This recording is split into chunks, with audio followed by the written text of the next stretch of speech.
Welcome everybody to Scout Information Night. I am Allison Hartso and I am the Adult Committee Chair. That might not mean much to people who aren't inside Scouts, but you can think about Scouts being organized with the Scoutmaster, the Adult Committee Chair, and the Charter Rep, all kind of managing everything else. And so that's an exciting role that I get to be in alongside Steve Chapman, who you'll meet in a minute, who is our Scoutmaster. BSA is Boy Scouts of America, but now we refer to it as Scouts BSA because it's no longer just boys. So we have 7 to 8:30 blocked off tonight. The first part is going to be the primary content. It's going to go from 7 to 8 o'clock, and we're going to give you a lot of detail about what is Scouts BSA.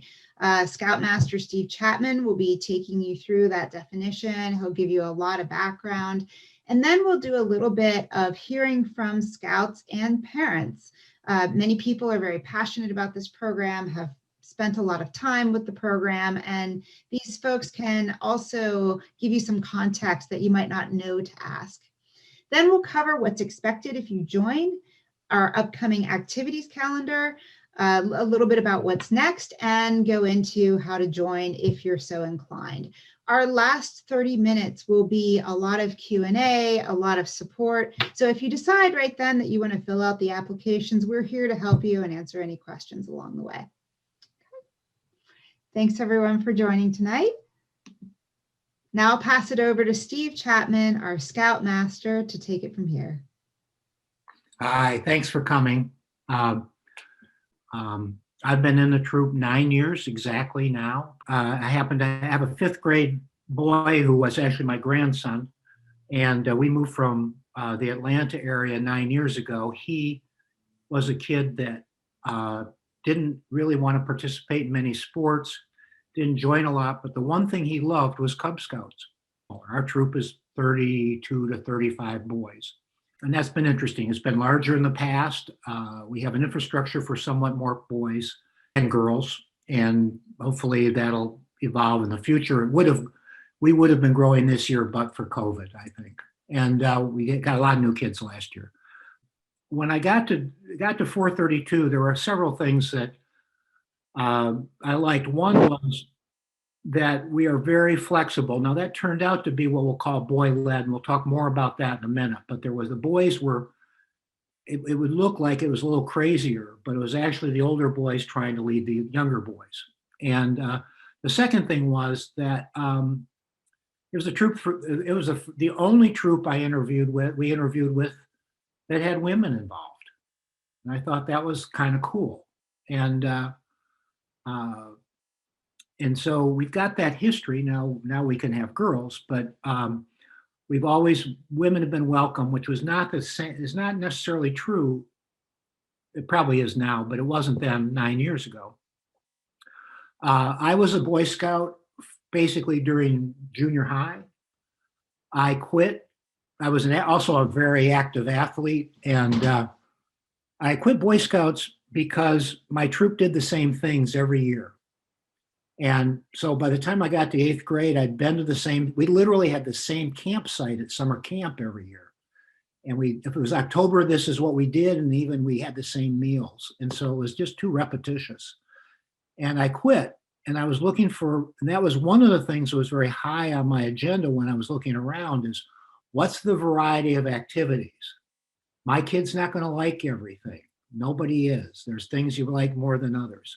And 432 just had this array of choices and variety that I thought was pretty impressive. And I was very impressed with the Scoutmaster, who immediately handed it off to somebody else like 6 months later. So that was it turned out to a guy that turns now one of my best friends. So that was fine.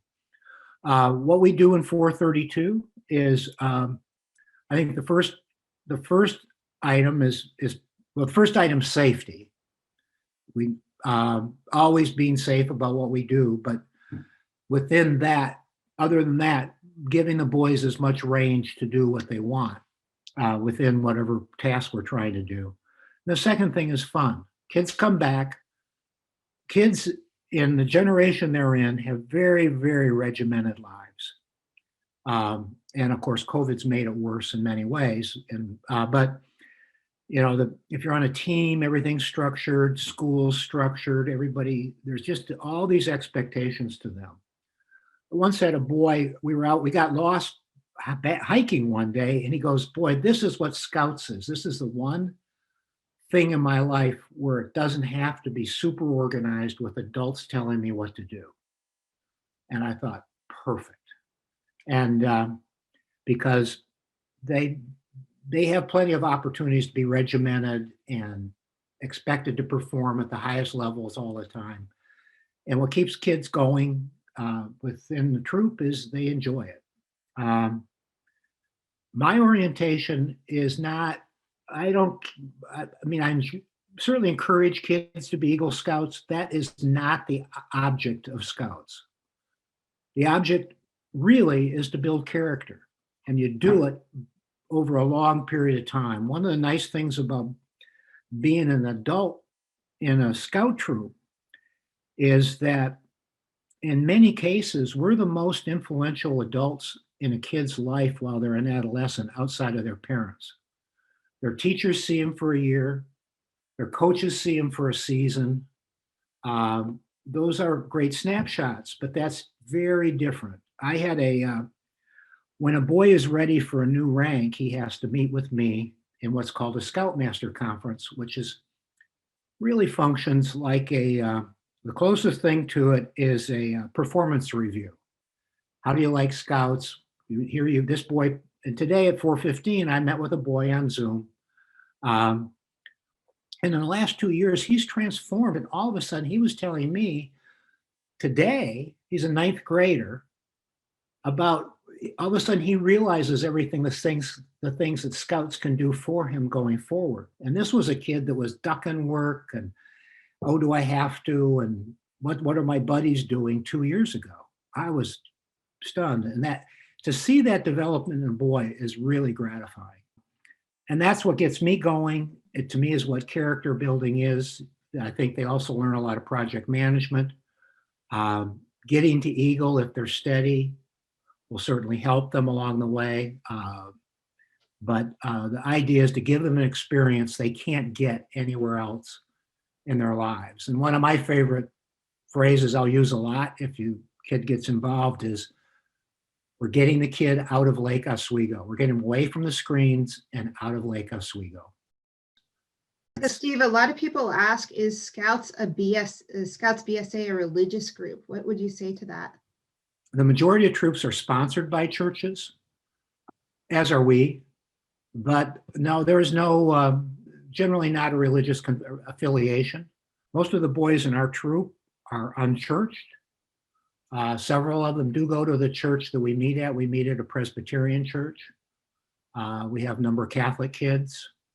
We have one Buddhist. We had a Hindu a few years ago. That was interesting because he was also a vegetarian, and we had to modify our meals. There is a mention of God in the Scout Oath. We try to give the kids some not religious instruction, but some, I would say, moral instruction along the way. And there are lots of opportunities. Hey, how did you treat that kid? Why could you have done this better? If you haven't been a Cub Scout, can you join Scouts BSA? Yes. The boy that's now at the Air Force Academy. In fact, not only did he not go and be in Cub Scouts, he didn't even join when he was going in the 6th grade. It was only when the friends of his that ate at his lunch table at LOJ were talking about all the things they were doing in Scouts that he decided to join.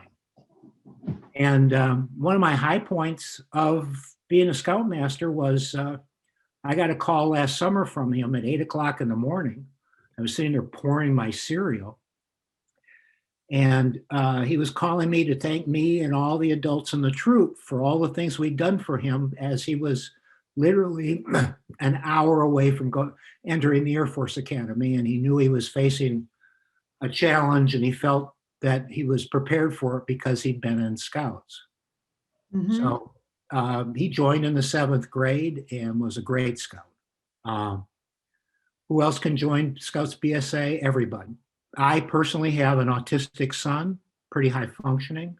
Uh, we've had a number of autistic kids. If somebody's got a handicap, whether it's mental or physical, Scouts has adjustments for those kids.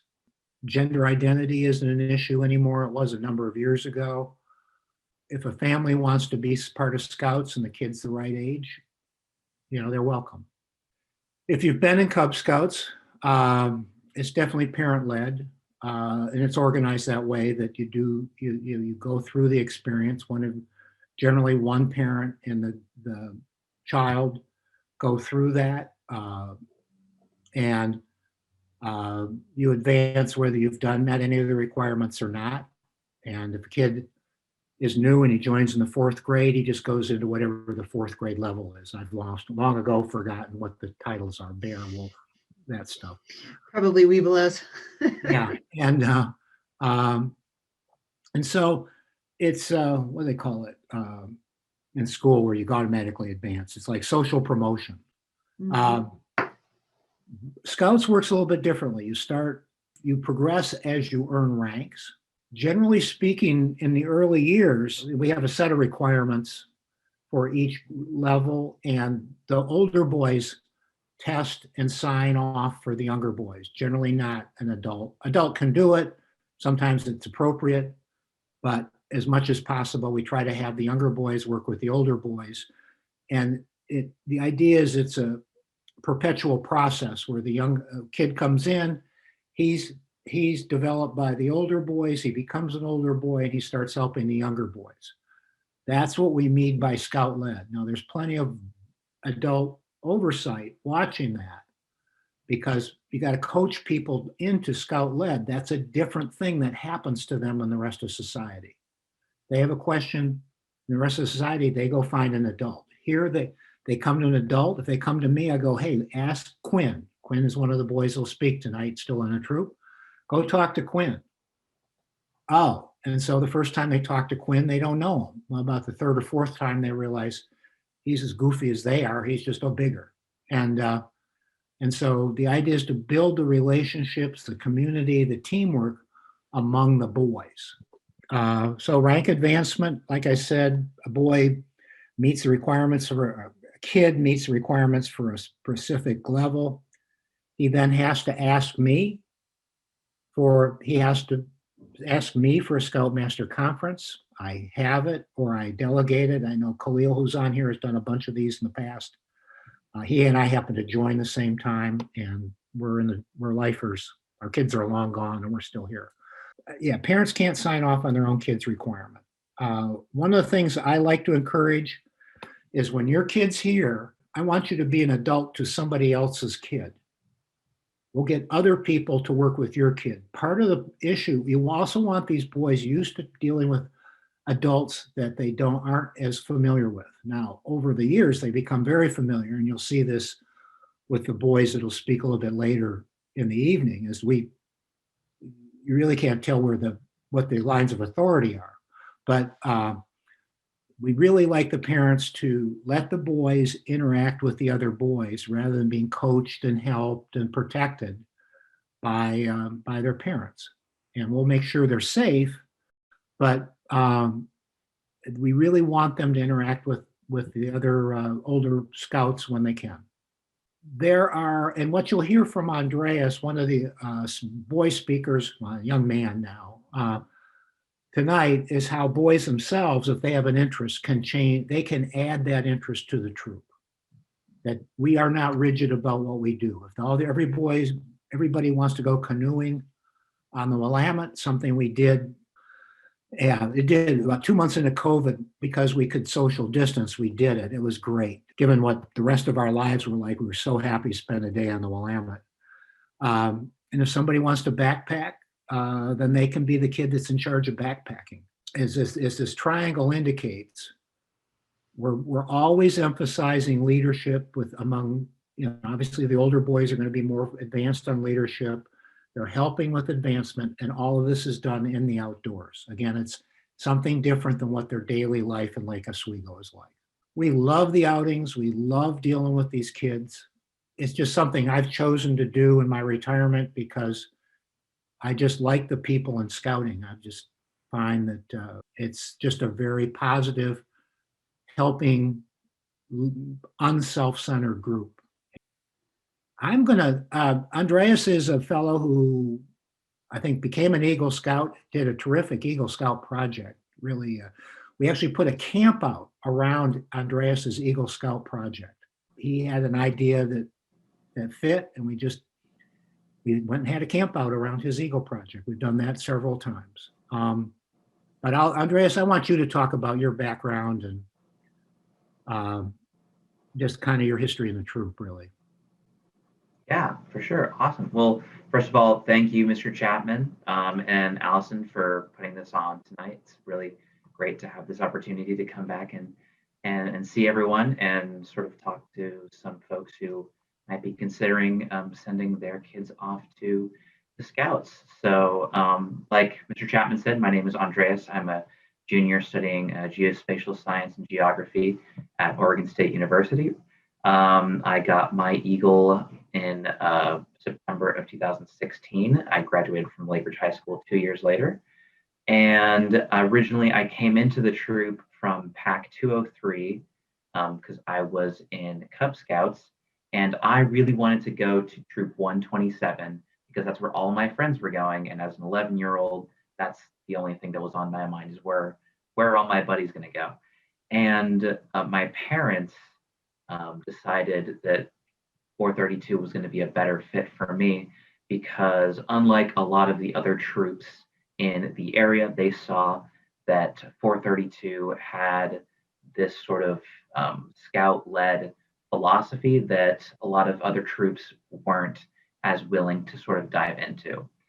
In other troops, they found that a lot of the outings were planned by adults. They were sort of put together by the adult leadership, and the scouts sort of went on them. They had a lot of fun, and then they went home, and then the adults were doing a lot of the work. Coming into 432, there was such an emphasis on making sure that the scouts were involved in organizing different outings, on deciding what outings we were going to do. When I was 13, I went on a backpacking trip, and I thought that was really, really awesome. And I saw that we only had about 2 backpacking trips per year. And so one of the adults saw that I was really interested in this and made me sort of the scout in charge of backpacking. And once I sort of had that responsibility put on me, I was able to up the number of backpacking outings from 2 a year up to 10 a year. I was able to plan out where we were going to go.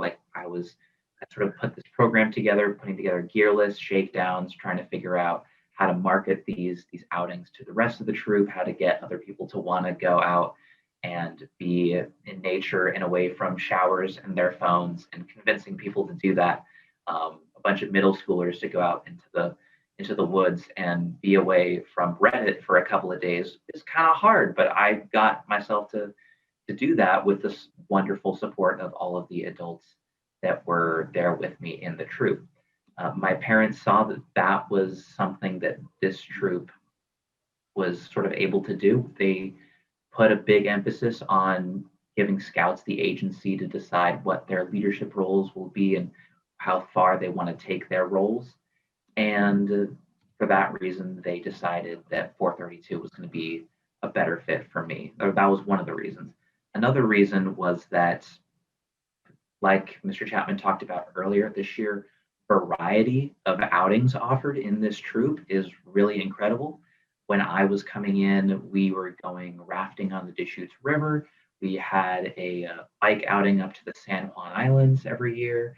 We were going camping at Silver Falls, in addition to a mixture of some other outings. And it's actually become even more diverse since then. I was able to go on a biking trip to Coeur d'Alene, Idaho, which was super fun. We had a outing where we backpacked 75 miles from Mount Jefferson to Mount Hood over a whole week. I made a lot of really great friends on that outing. Actually, the picture on the top behind me, I took on a 100-mile backpacking trip with a couple of my friends that I made through Scouts. Now we're all in college and we still go on backpacking trips together because we had that really solid foundation of all kind of coming together through Scouts and being given all of these responsibilities that you don't really get in a lot of other extracurricular activities. Like, sports is wonderful. You get a lot of, team and leadership opportunities through that. But, I got to set up an entire hiking program and run it for years and mentor my successor, Adam Jabber, Mr. Jabber's son, into that position after me. And I got to watch my peers sort of come into their own and watch them start mentoring the scout after them. And, I've known Mr. Chapman since 2013, and he is still a reference on my resume to this day. And I think I just applied for an internship like a couple of weeks ago, and I called Mr. Chapman and asked, "Hey, can I put you down as a reference?" And he's like, "Of course." And unlike teachers or other employers that I've had, Mr. Chapman and I have worked together for, I think, 5 years, all the way through the end of high school when I was a scout. And then obviously I still come back, help out with merit badges every once in a while. I show up to these meetings to talk to you all about my experience in scouting. And so we have that sort of ongoing sort of mentor relationship that you don't really get in a lot of other extracurricular activities, which is just another really awesome thing about scouting in general, not to mention the specific wonderful adult leadership that's present in Troop 432. I mean, the amount of support that we get from the adult leadership is really, really awesome. When I was 17, I decided that I wanted to have a outing where we climbed Mount Adams, which is about 1,000 feet taller than Mount Hood up in Washington. And the adults were like, "How can we support you on this? Like, how can we help you? Like, we got to make sure that everyone's safe, and we have to make sure that all of our protocols are followed so that we're not throwing scouts into an unsafe situation. So if you can convince us that that's possible on this outing, then we want to support you and we want to help you make this idea a reality." And sure enough, we ended up going on the trip.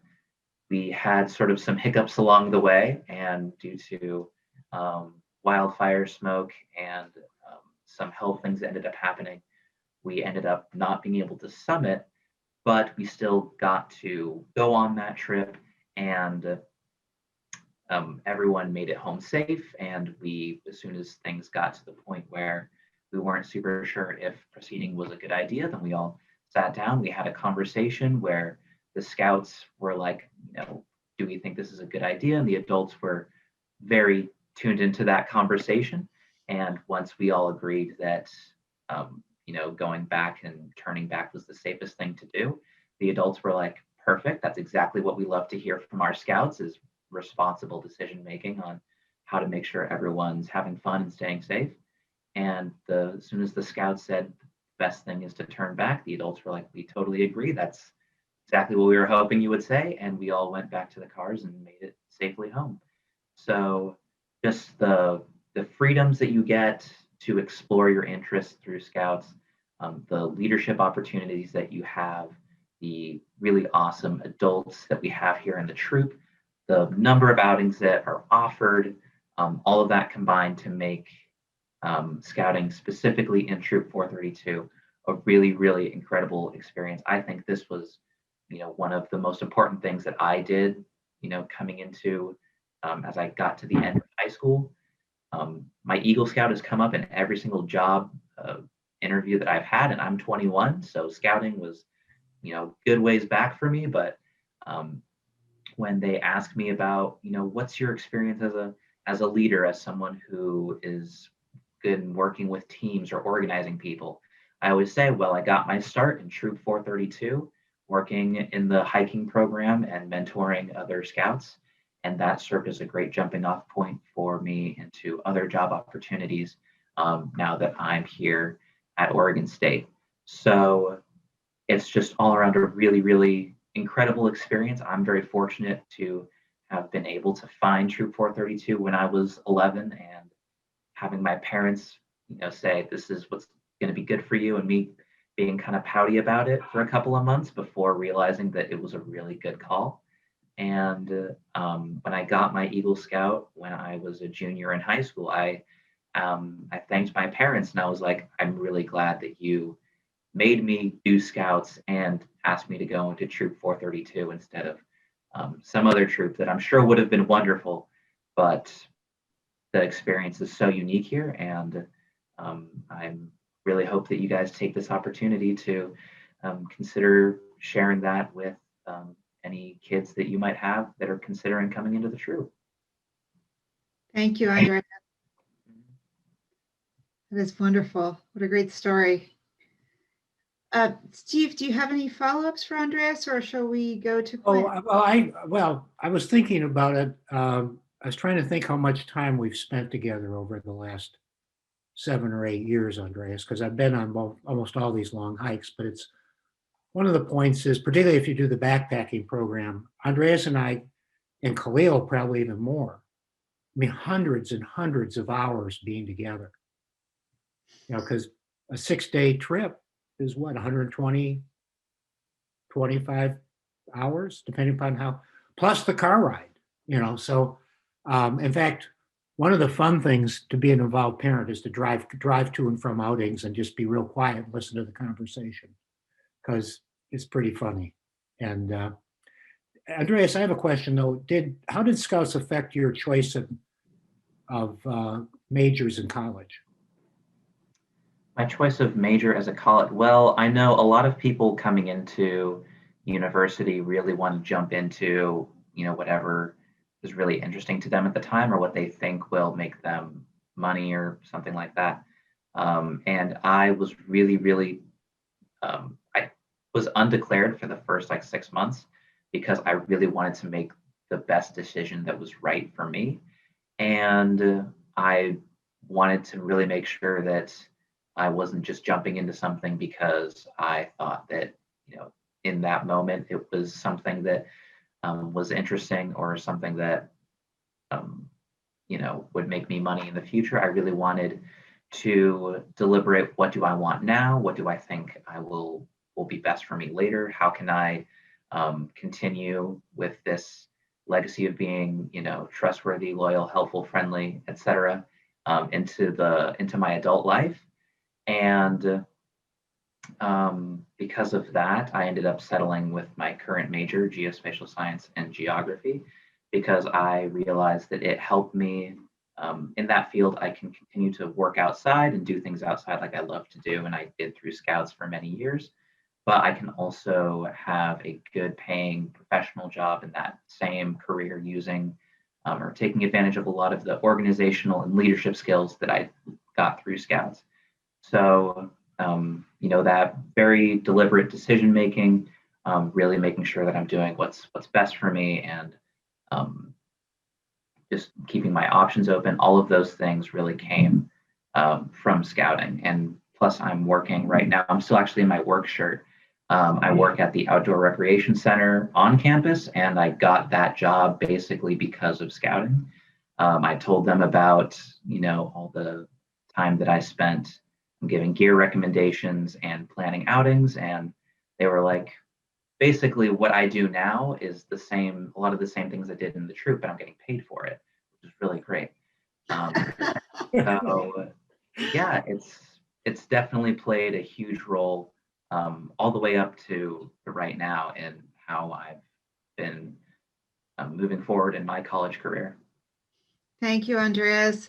We're going to move along to Quinn, who is our next scout for the sake of time. It's been wonderful to hear your comments. And please, if you have questions for Andreas, you can either put them in the chat or we can take them at the end in a few minutes.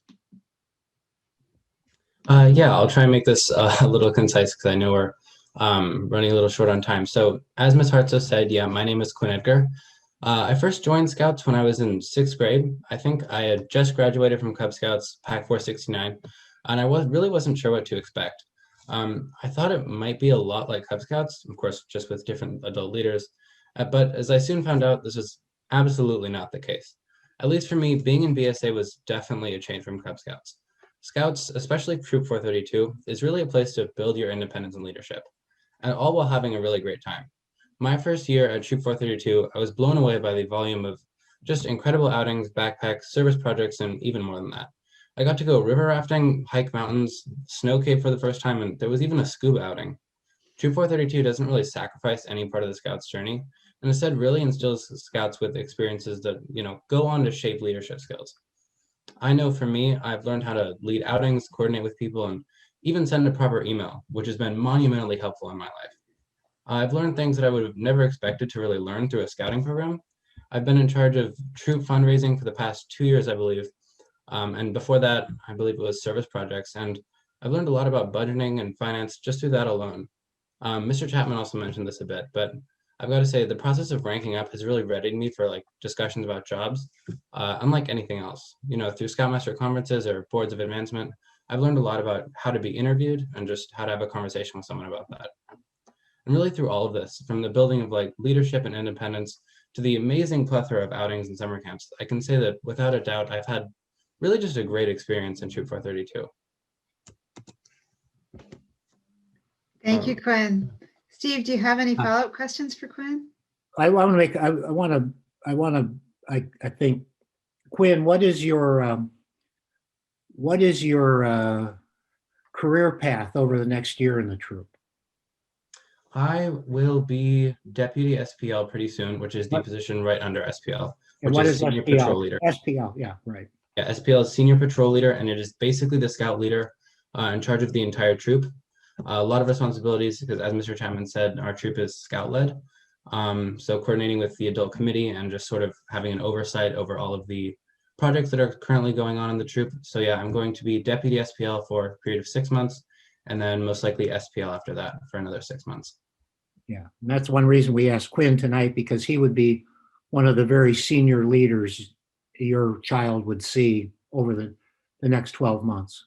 He will be somebody that they will need to go to for answers. Very good. Yeah, I think that's about it. Okay. Scout call. Quinn, thank you. Thank you for that information. That's as much as I've seen you at different outings, those were things that I didn't know.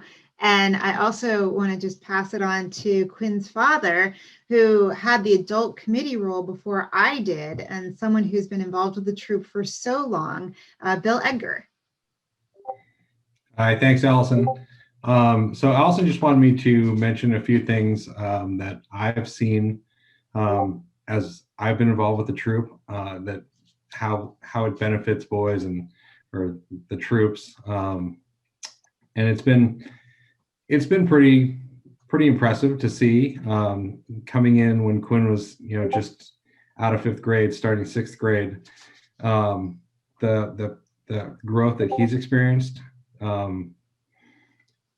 Through no small part because of Scouts. I mean, it's really taught him a lot of things, and I feel like there are certain things that Scouts brings to a child's life that they won't have in other facets of their life. So I'm just kind of going to go down a list that I've experienced, that I've seen. Start with the obvious of just getting outdoors. Scouts, it gets kids outdoors, outside, in fun and new and exciting ways. Most people are on their phones and on video games, and gets them away from that, which is kind of a real blessing. For those of you with younger Scouts who may not have phones yet, or whose kids aren't so wrapped up in video games, that will most likely change at some point. And the Scout outings are really a great way for them to bond with kids outdoors, away from electronics.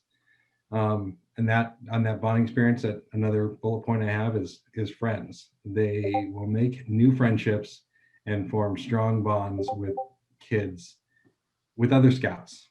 And the experiences that they will share are going to be exciting, fun, and they're going to be, different than other experiences they're going to have with these kids, and they're going to make new friendships. And for a lot of these kids, they form lifelong friendships. I've seen it, and it's great. the experiences that they go through, not only does it create bonding for the scouts, but it gives them experiences and opportunities that they wouldn't have otherwise if it wasn't for scouts. And those experiences and opportunities really directly relate to personal growth, character building, overcoming challenges and adversity. The reality is, when you're outdoors, you're away from civilization, not everything goes smoothly, and you have to overcome and learn how to adjust on the fly. And scouts have to learn how to deal with that. You know, it's a boy-led troop, so when something goes wrong on the outing, they might look to the adults, you know, what do I do? But we push it back on them as much as possible. What do you think we should do? You know, we put those challenges of overcoming adversity back on the scout. So, and it really does translate into just growth opportunities. And in addition to growth opportunities, it also they learn leadership skills, communication skills, and project planning skills. They learn how to plan and execute outings. They learn how to communicate those outings, not just with the adult leaders, but to other scouts. And it provides a great environment for them to do that, because it's kind of a safe environment for them to fail. You know, like I said, things go wrong, and you know, you have a 13-year-old or a 12-year-old in charge of planning an outing. That is not always going to go smoothly, and you know, they learn from their mistakes, and that's just one of the great things about scouts is they have responsibility, they fall down, we help them get up, and they learn a great experience. So other things, you know, along with that, the scouting, the outings, they learn teamwork. They have to rely on other scouts to have the outing go successfully. So they have to rely on their other scouts. And for some troops, some scouts, they're involved in sports, so they learn teamwork through that avenue of their life as well. But for a lot of scouts, they aren't involved in sports. So scouting is really one of the most key ways that they learn how to thrive in a teamwork type environment, where they have other people relying on them, where they're relying on others. And it just kind of goes to that character building and leadership skills that they will develop through scouts. Let's see what else. I mean, it's just such a rich and rewarding experience, and like Quinn said, they're going to grow in ways that through this experience that they didn't quite even realize. You know, one of the things that I'm always amazed at is Quinn will oftentimes ask me to review an email before he sends it out, and oftentimes he's articulating kind of a complex subject, and it's amazing because I'll read the email and I'll think, I think it's great. Go ahead and send it. I mean, that's one of those things that you don't think you're going to learn how to effectively communicate through writing in scouts, but it's just one of the many things that a skill that you developed in scouts that you really didn't expect to develop. It's so far reaching. It's really amazing to watch. It's really been amazing for me to watch in the time that I've been through the troop, to watch kids who come in at like 11 years old to now them being 16, and it's the kind of ways they've developed has been pretty fascinating and fun to watch. So that's it. Pretty impressive. Thank you, Bill. And Bill will also stick around a little bit if you have questions when we get to the end of our program. Now we have one more parent to hear from. Steve Weddle, who is an ASM,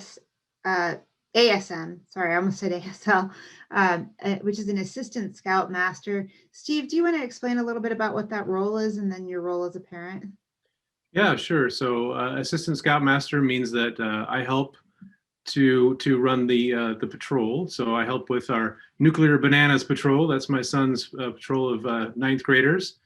And, you know, of course, now, as they've gotten older now, I have my role is more just keeping them safe and giving them some guidance, but really it's their patrol and they run it. And, you know, as you've heard from several folks tonight, that's the amazing part, is to watch these boys just, turn into adults, and just be able to manage this all on their own, and just to learn those life skills and those social skills.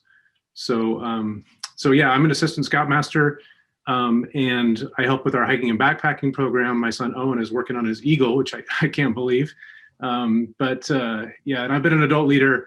Well, since 2012, I started as a den leader in Pack 469, and then I've been an assistant scoutmaster in 432 since 2016. And I picked 432 because they camped and hiked and backpacked a lot, just more than any of the other troops. So if that's what you love, and who doesn't, especially for these kids, this is an amazing a troop for that. So, and initially I liked that it was a fun and positive experience that helped kids to get away from screens and learn to love the outdoors. But then, later on, what you find out is that when they're out there, ostensibly working as a group, trying to put up a lean-to shelter in the woods, what they're really learning is, teamwork, leadership, negotiating with others, and just those critical social skills that are going to benefit them their whole life. And so that's the amazing part, is they're learning all these things they don't know because they're just having fun.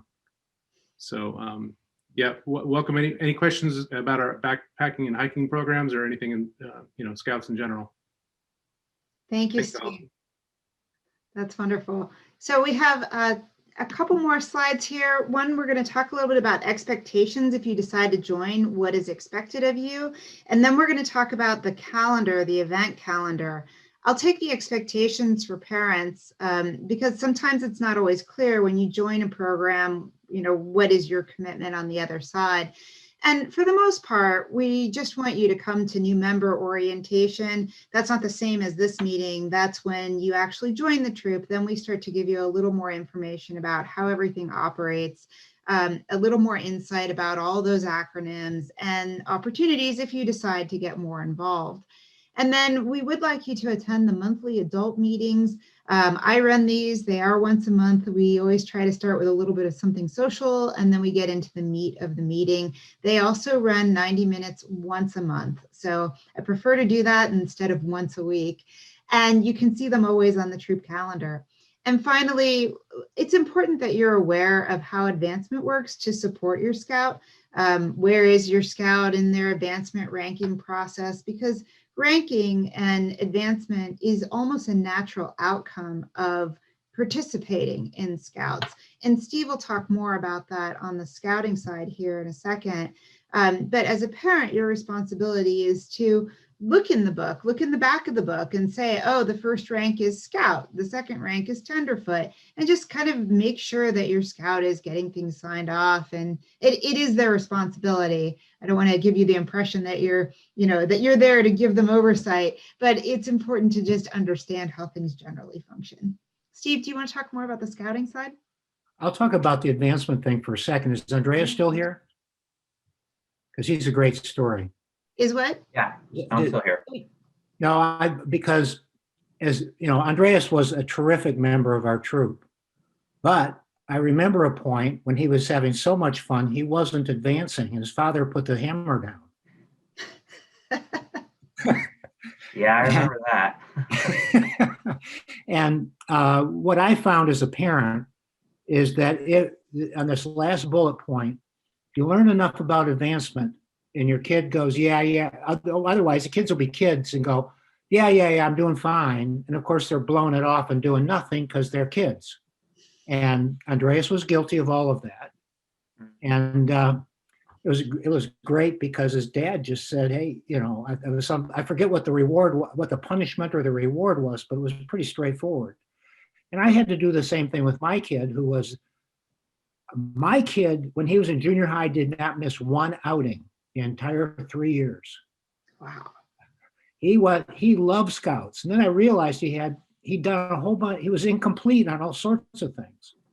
So one summer I made him complete things before noon, before he could go do anything social. You're going to do these. I didn't do them for him. I just did that discipline that he didn't have and they don't have at those younger ages.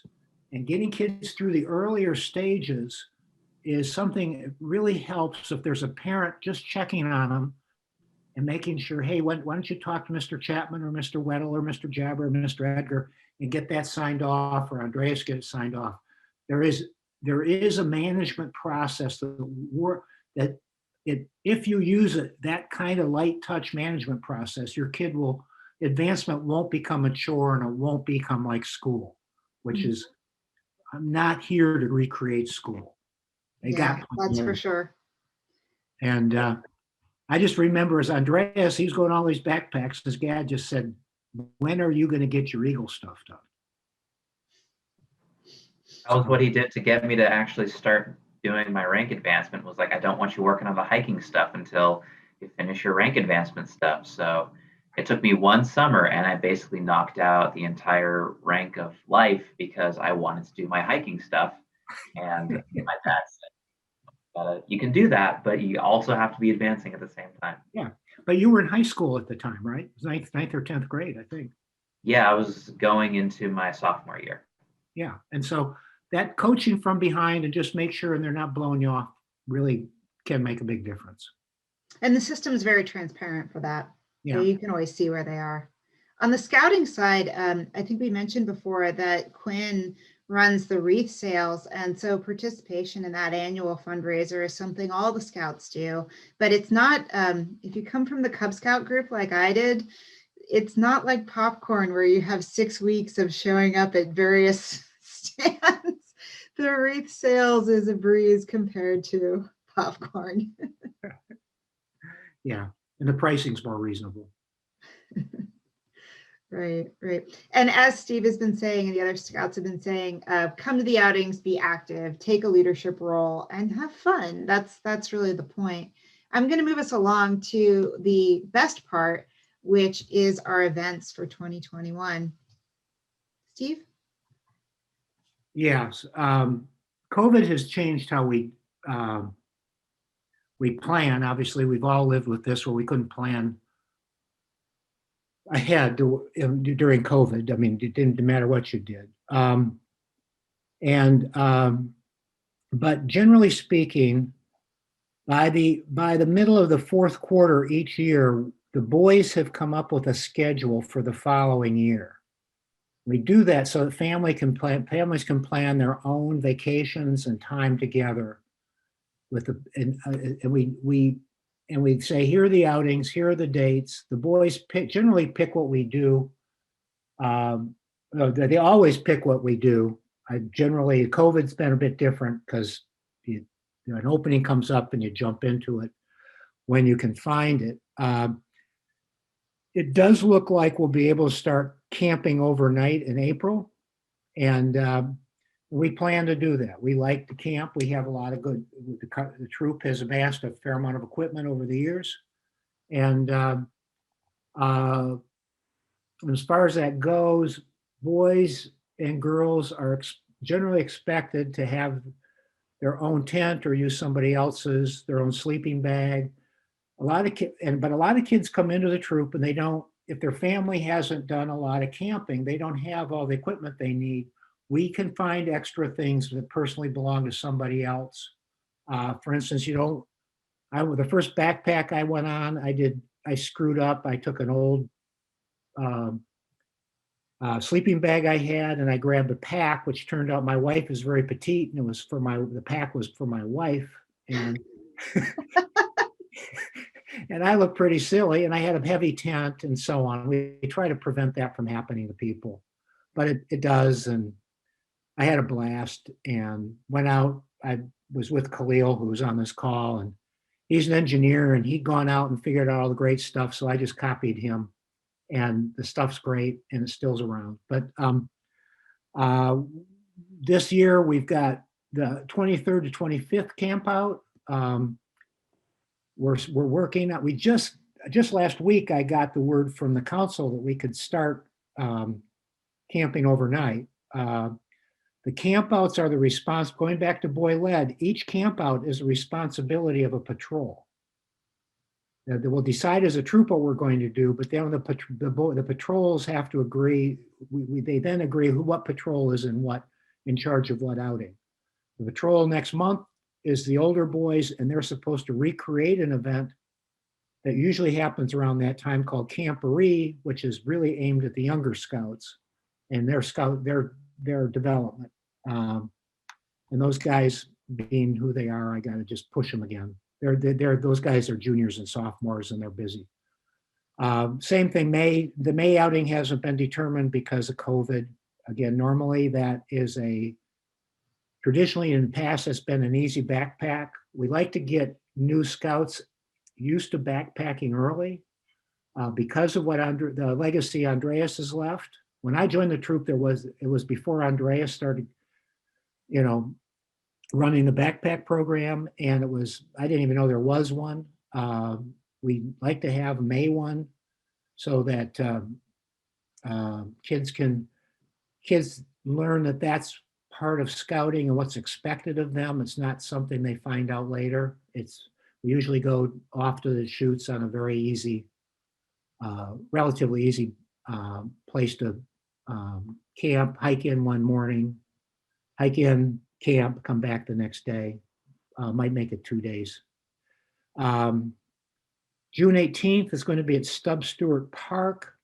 And it's part of us getting ready for our annual bike trip, which is the following month. With the bike trip, we have probably a dozen practice rides so that kids in Lake Oswego don't tend to ride bikes a lot.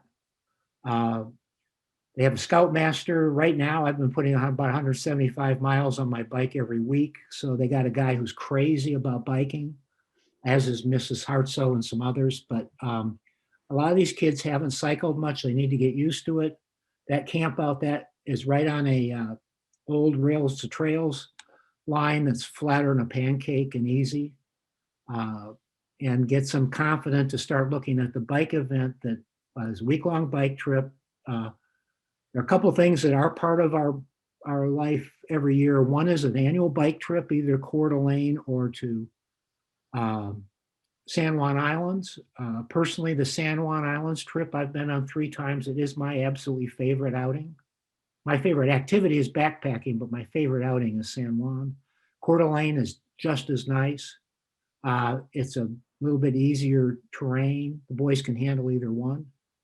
The other big event that's on the calendar every year is summer camp. Right now we're scheduled at Camp Parsons. They're in a different council than we are, and they've got different rules. And I just learned today or this week that their rules aren't quite as open as our council. So we may have that. We will have summer camp that week. It's out Camp Parsons, but it might be somewhere else. Again, it's just COVID related. And in the next month or so, we're turning over the boy leadership over the next week or two. That's Quinn will come in as deputy SPL, and Joshua, the senior patrol leader for the next 6 months, was tied up tonight. But one of their jobs in the next month or so is to get the rest of the outings planned for this year, identified and on the calendar. Some of the things we've done one-off, we had a glass blowing outing a little over a year ago. It was pre-COVID, it was like November. Everybody blew. I just happened to have a friend who was a professional glass blower, and he opened his studio to us for a weekend, and everybody had a blast. And I, as a Scoutmaster, I look for those opportunities. Again, because I quit Scouts because I was bored out of my mind. Kids will quit, but it's not because we don't do anything. We are going to do a lot of different things. And it's not for lack of involvement. No, yeah, I just know how I was. And all right. And I know that, but I also know kids that are thinking of quitting. If you've got some new stuff, they stick with it, and all of a sudden they find something they like. Let me move us to just the one more slide forward, and so you know how you go about joining the troop if you decide. And while I have this slide up, I'm also going to pause and open us for questions in case you have questions. And then after we make sure there's no questions, we'll move into the process that Khalil will walk you through, where the landing page is and how you would look at the forms, how you handle the forms. Are there any questions so far? And that can be to the parents, to the scouts, about the outing, about anything. I've answered all your questions. Can I Oh, ask? yeah, go ahead. Go ahead. I'm confused about the difference between how things look in Cub Scouts. You know, in Cub Scouts, we brought our son to the meeting, and the leaders asked us to stay while he was in the meeting. So there was this constant chaperoning thing. And I know that my son wants to do things, I mean, basically without me. He doesn't want the chaperoning there. So he wants to like go to camp overnight without me, and he wants to do stuff like that. So I guess I'm wondering is how does that play out? You don't have to go. I mean, it's like most of the parents on any one outing, most of the parents of the kids going aren't on the outing.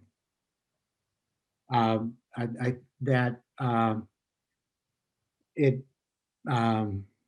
just is the way it is. I always went on outings because I love the outdoors. I never talked to my kid, and he didn't want to talk to me.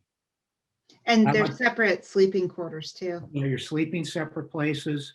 The first summer camp I went to, which was 6 days, I talked to him for less than 5 minutes. I would say, "Hey, Zach, come on, let's talk. What do you want?" I want to go with my friends. That's what we want to have happen. That's my son is named Zachary too. So if he goes to like Camp Parsons, can I just drop him off and pick him up, or is that something that? Yeah. Oh, okay. Yeah. That is. I was hoping. The only Hopefully- question is transportation. Hopefully, by August, and this is one reason we normally have summer camp in July. We picked the latest date we could for summer camp, hoping that COVID would be more as cleared up as it could be for this year. The one risk with Parsons is the distance. We went a few years ago and rented we used a school bus, and then we've gone to renting 15-passenger vans. Mhm. So you're dropping your kid off. If we can do that again, you're not taking your kid to Washington, you're taking your kid to LOJ. Well, that's great, but I drive my daughter to Washington for Girl Scout camp, so I'm willing to do that even if it Now, just then allows that's, them to have that experience on their own. yeah. But what I'm saying is, hopefully, if we go back to our normal model, he's going to get on a 15-passenger van with a bunch of other kids. I'm probably driving it, and one other adult because of youth protection, and off we go. That sounds fantastic. Thank you for clarifying. Yeah. Sharon, did you have a question as well? Yeah, I actually have two questions. One is I have a Weeblos 1, so a fourth grader. So I didn't know if that was too early to be in these discussions yet. And then my second question is, my son is very much a dabbler in a lot of things, none of which he wants to give up. And so I was wondering if that was doable with the advancement and the badges and all that kind of stuff, or if they really have to dedicate themselves to scouting. No, the answer is a couple things. Let me deal with the second question first, because I can do that within pretty quickly. Most of our kids do other things. Our biggest competitors for time are the high school band and the robotics club. Kids do other things. Joshua couldn't be here today, who is going to be our senior patrol leader, because he is in a national rowing development program, and right now it's the middle of his rowing season. He finished second nationally in something last weekend, and I don't know what's going on, but he just said, "I can't make it. I got rowing. It's that time." Okay, fine. We had a boy who graduated from Lake Ridge. This is George Constam, who was a very good soccer player, and it turned out all his soccer games or practices were on Tuesday nights when we met, and George would show up whenever he could, and he's just a low-key, straightforward, really nice kid. And all of a sudden at 16, he goes, "Mr. Chapman, I'm ready to talk to you about my Eagle project." And I was like, what? How'd you do that? And he just did it on his own. He happened to be that kind of kid. And he had a couple of really close friends in the troop that kept him. And if he didn't have soccer conflict, he'd show up. You can tell when the LO High or the Lake Ridge band is practicing because our troop meetings are quite small. And that's okay. We're the one thing that doesn't say you have to be here. You know, the band teacher says that, the baseball coach says that, all of that. Now, this is, it's flexible. We, you know, if they don't come to, there's a critical mass of stuff that they'll lose interest if they don't go to enough things, but there's flexibility in that. They don't have to come to every meeting. We like them to. We've been getting great attendance recently at meetings because we were the only thing in town going on. Otherwise, they were just home looking at a screen again. So anyways, that's the answer is yeah, we're dabblers are more than welcome and they'll find a good place. Your fourth grader. We can probably talk about that offline. With COVID, we actually incorporated a fourth grader. We've got a boy that's very, very active. His family does everything. He had a fourth grade brother who's a really mature, sharp kid. He's more mature than a lot of our sixth graders. And I just told him, look, he's part of the troop. He can do the requirements. When he gets to the right age, we'll date him. You know, with COVID, I'm not going to say no to a kid who wants to be active, and he's a great kid. So it just depends on the maturity of the kid. Families are generally welcome at most of our outings. Would love to, and particularly fourth graders or early fifth graders coming along are great. So I don't know, does that answer your question? If he's really, really sharp, we can talk about doing the same thing with him we'll do with the other fourth grader. I mean, the truth is Boy Scouts is a lot more fun than Cub Scouts. Yeah, well, and maybe consider going, or, you know, here's Steve's contact information. But if you want to think about these two events to try it out, Yeah, and see how he fits with the other boys, see how he's, you know, how he feels about it. The Tryon Creek hike, what time does that start, Steve? Do you know? I don't know. I have to look. He was gonna. Who was organizing that? Owen. Steve, do you know what time that is? Yeah, let me find that. I just had it up a second ago. Okay. I think it's like 9 o'clock in the morning, 9 to 12:30, something like that. Yeah, I Yeah, I talked to him. think He it was is in the morning. And so that first one is a good, like, get to know the other boys and the troop kind of thing. The second one is a real sample of scouting because it simulates camporee and the different activities and skills. So both of those events are good ways to try out the troop and see if that would work for Landon. Cool. Yeah.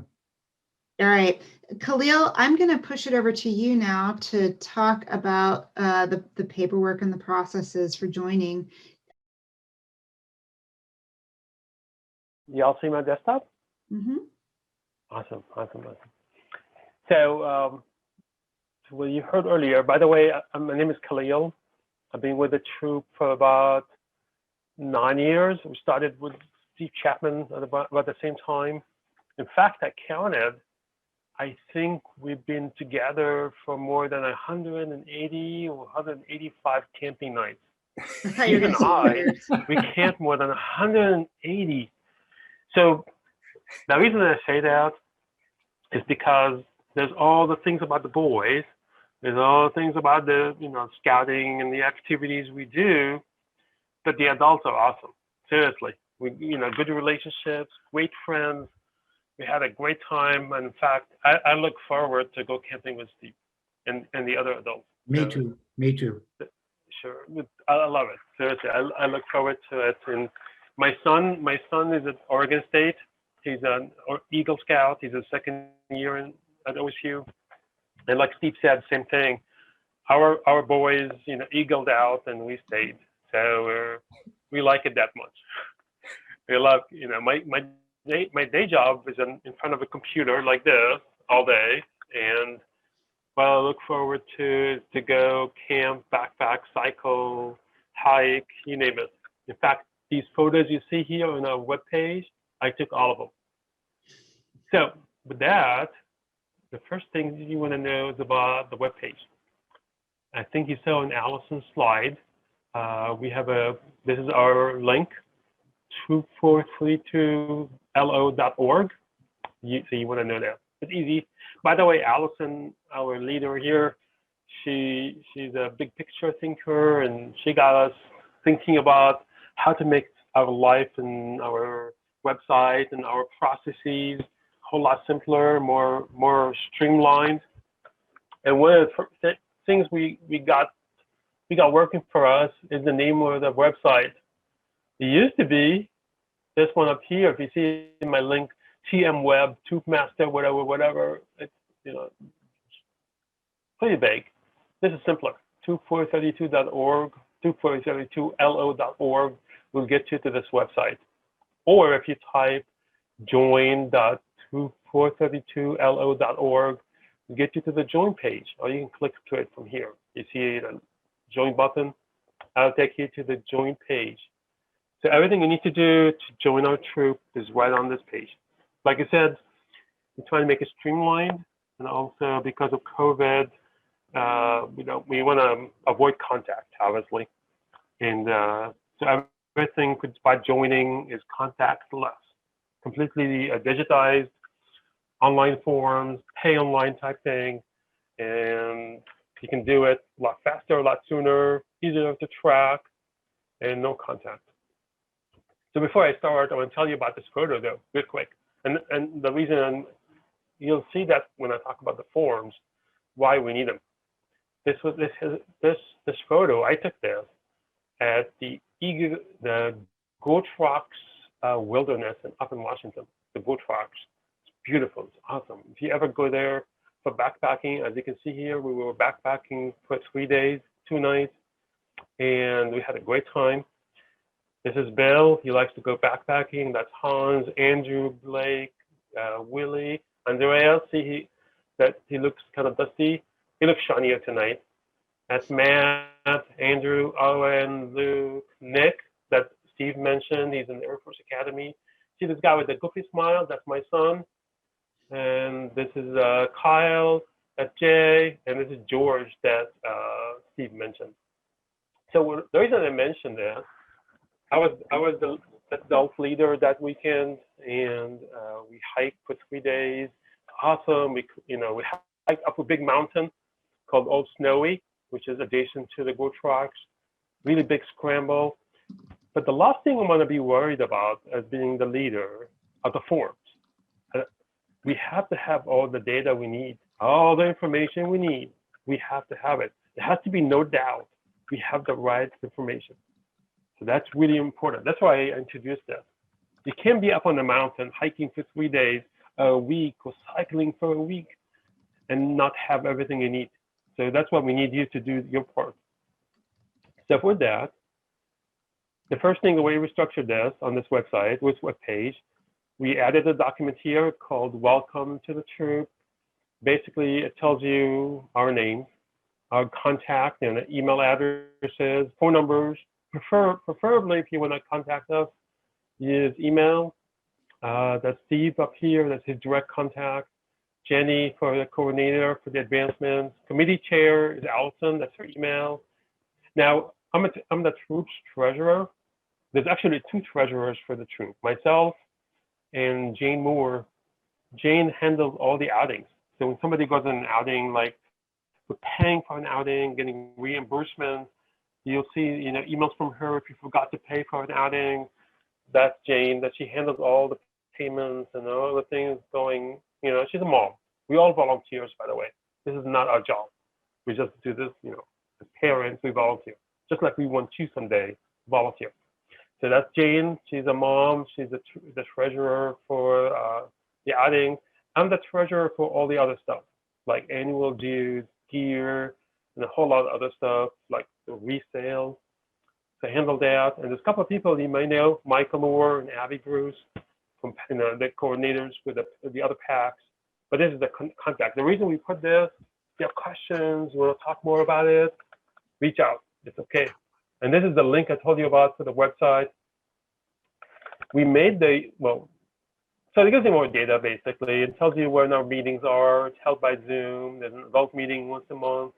And that's really just basic, just basically about our contact. So back to this website here. So once you read that, and you can ask us if you have questions. The next step is about the registration form for the Scout. Click on that. It will download it to your hard drive. It's a fillable form. So once you download it, hopefully, it will open up on your laptop. Don't use your phone to fill up those forms. A phone will not work well. You can use a tablet, use your laptop or desktop, a Mac, Windows, wouldn't matter. But on the phone, it'll be too painful. There's too many fields. So the idea is that you download the youth member application, fill it out. Like, for example, my son Adam, you fill out his name and whatever, the address and your contact information. You as a parent or the guardian, you fill out your information, your contact information and all that. And obviously, you make sure it includes your email so we know who you are. It's really just a one-page form. There's no more to it. You fill out the contact for the Scout and what school he's at or she's at, and obviously male or female. You as a parent. Notice is only we're asking for this is the BSA form for only one guardian or one parent. But most Scouts, unless you're a single mom or a single dad, most Scouts have two guardians. But this form only asks for one. You fill it out, your phone number is obviously, but you also need to sign. Signing here, since this is on my computer, most computers have a way to mark up and add a digital signature. So if your computer can do that, you can, just like here, I can add my signature to it. You can do it on your Windows 10 or your Chromebook or your Mac like me. Just add your signature here. Then you save it. Save it to your hard drive, right? If you can't sign it, what you want to do after you fill it out, print it, sign it by hand, scan it to like a PDF or a Word doc, and then come back to this page and upload it. You choose the file here, like this application, for example, and click submit, and that will upload your application. That's it. It's a one page, fill it out, and now your son or daughter, they're enrolled in the troop. The next step is to pay. Our annual dues is about $175 and includes a lot of things. You know about it later, but the point of it is about $175 because all the great things the boys did. Quinn, you heard from him earlier, he led the fundraiser last year for annual resale. He blasted to it. I think that was a really good year for us. Even though it was a COVID-19 year, he did really well. He did all the marketing plans, the sales plans. So we did pretty well. Because of that, we discounted from $175 down to $100. So the annual dues for today is $100. It used to be usually would be $175. So you click here, and you can pay online. So like I said, no contact. If you have a PayPal account, you can log in, or you can check out with your credit card, debit card, and just pay. And once you pay for it, we'll get an automated email, and it will tell us you paid. That's it. So once the application and you upload it, pay, and now your Scout is enrolled. However, to make it simpler on you, that's the first thing we need you to do. To make it simpler on you, before the first meeting, before you send your Scout to any meetings, we need the med form. Remember when I told you about this outing and all the things we've done? I really was talking about this med form here.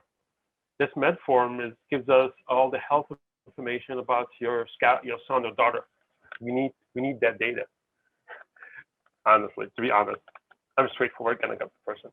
So if your son, or daughter, it's like my son Adam, and their birth, whatever. Notice it's Part A. Part A requires us basically to collect information like name, consent. Consent, actually, this is really important. In case of an emergency, that during an outing, you understand that we're going to try to contact you. We'll use your contact information you give us, right? notice that 90% of the time we're outside the cell phone range, but we can get to a cell phone or where to contact you, we will contact you first. If not, you give us basically consent that we can call 911 and take care of the scout. We're not gonna, we'll do our part to make sure that any medical emergency is taken care of. But you're also consenting that the medical folks, medical providers can disclose information back to us. Just normal stuff. Usually you need to take care of it with a doctor. Here we're in the middle of a backpack or, cycling for a week. We need to make sure that we can, somebody got injured. It doesn't happen, by the way. I think in the past 9 years, it happened once. And we had to take a boy that fell from his bike. Actually, that's Nick. You saw his photo earlier.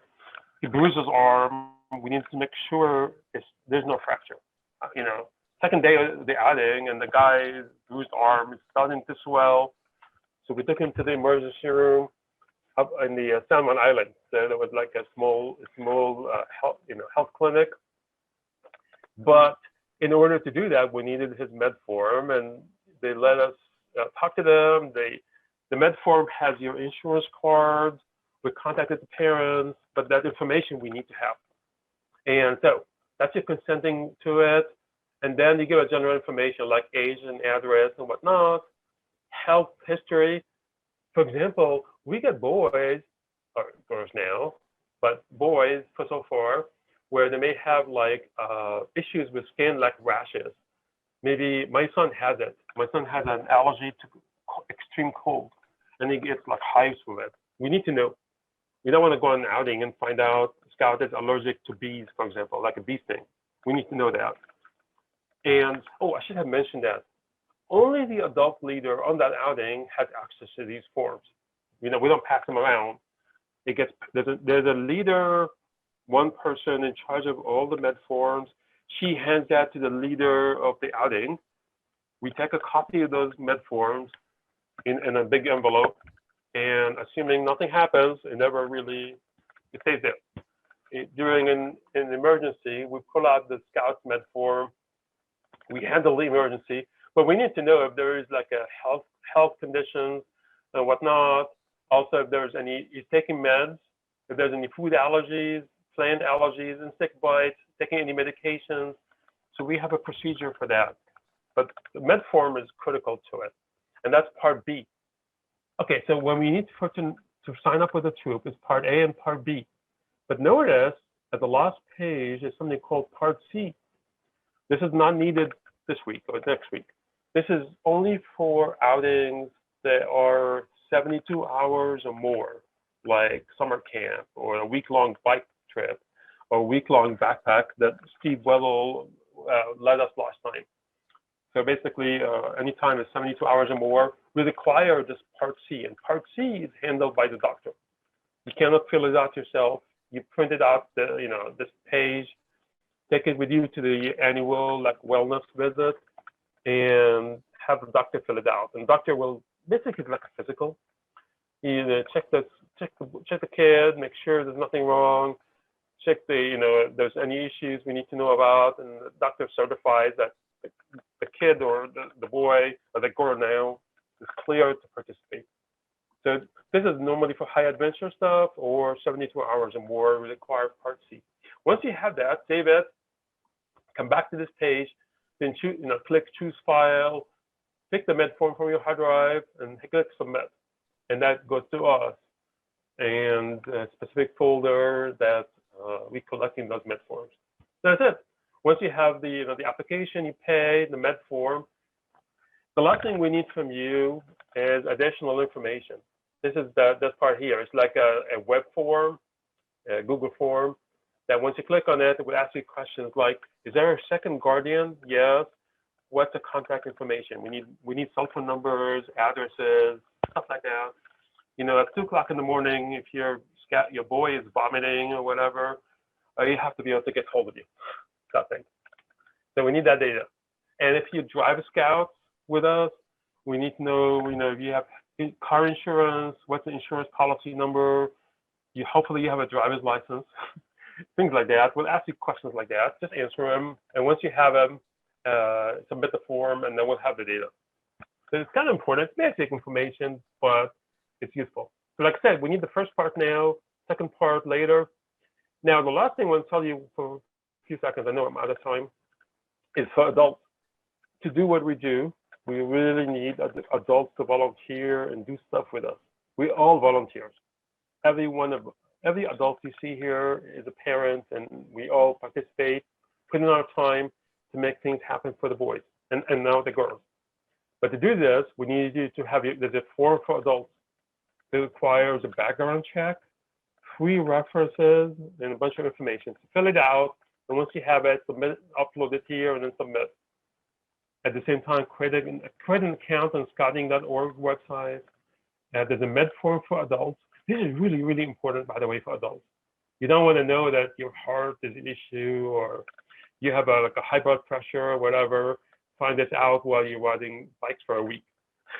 So we require a med form also for adults. And the last thing we also require from adults is the YPT training, youth protection training. This is like an online training. You watch video, like series of videos, and about 30 minutes later, it gives you a test. You pass the test, and now you're certified as a YPT trained. It tells you basically what you can do and cannot do. Like the key critical part, no, you cannot have one-on-one meeting or conversation with a scout without somebody else present there. That prevents any issues with something improper happening or whatever. But the point of it, it has to be too deep leadership, too deep meetings with the scouts. But the YPT training goes through it and tells you all the rules and how that works. It's really, really good. It's eye-opener too. But we require this annually. The YPT is annual. The BSA medical form is annual for the scouts and the adults. So every year you need to complete the med form just to make sure nothing changed. This is required by BSA and requires our troop to have this. And that's about it. Did I miss anything? Oh, I should mention the form. When you before the first meeting, you need to go to the scout door, whether online or in person, and we need a shirt like I'm wearing here, and Allison's wearing, and Steve is wearing. You need to get a council patch and a district patch. We provide a neckerchief, a patch for 432, and also a scout manual. That's a scout book that's really required. We provide it. It's part of the fee you pay. We take care of it. That's it. Questions? Khalil, thank you for that great summary. There's a lot of information there, and I really appreciate all the hard work you did, especially the instant upload. I love that. Thank you. That's great. Any questions for Khalil before we wrap up? Wonderful. Well, thanks everyone for being present tonight. We'll look forward to seeing you as part of Troop 432. Please feel free to get in touch with us if you have additional questions. RSVP for the outings to Steve's address. Again, it's troop432lo@gmail.com is what you can use for any reservation. Thank you, everyone.